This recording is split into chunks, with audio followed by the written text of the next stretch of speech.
Burchatgan sifatini tekshirib beramiz.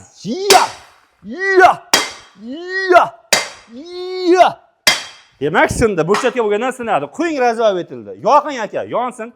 Mana kutamiz, qani nima bo'lar ekan. Agar burchatga yomon bo'lsa, sarg'ayib ketadi. Sifatiga javob beramiz, zo'ridan deyapti. Mana sindirganimizda ichlari ham oppoq ekan. Ya'ni ichigacha bir xil bo'lgan hisobiga sifati zo'ridan bo'lar ekan, qaranglar. Hech narsa bo'lmadi, o'tda yonmas, suvda cho'kmasdan bo'lar ekan. Do'stlar, kimgadir qiziq bo'lsa, 1 kvadratini 120 mingdan bostirib beryapti ekan. 15 ga 30 oq semendan bo'ladi.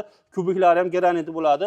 Usta puli, materiali o'zlaridan bo'ladi. Siz semenini o'sha cho'rni narsalar, ya'ni metpsoglan bersalang bo'ldi. Mana shu xonadonimiz 10 kunda 450 kvadratni haytli fasonda qilib, zo'r qilib bosib beryapti ekan. Kimgadir qiziq bo'lsa, bemalol zakaz qilsalang bo'ladi. Bundan tashqari chekkalariga so'kilishlarni ham qilib beryapti ekan. Balandlik 70 sm bo'ladigan bo'lsa, 350 ming so'mdan bo'lar ekan. 70 sm dan balandlashadigan bo'lsa, 2 kvadratga gaplashaverasizlar. Bundan tashqari mana bunday fosforli gilamlarimiz bor, do'stlar.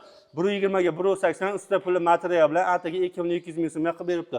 Uydaga yasir semenini, metpsogini, svetini qilib bersin, oziq-ovqatini qilib bersin. Bu akamiz O'zbekiston bo'yicha xizmatlarni qilib berar ekan. Kimgadir qiziq bo'lsa ekan, tagida telefon nomerlari bo'ladi, zakaz qilaverasizlar.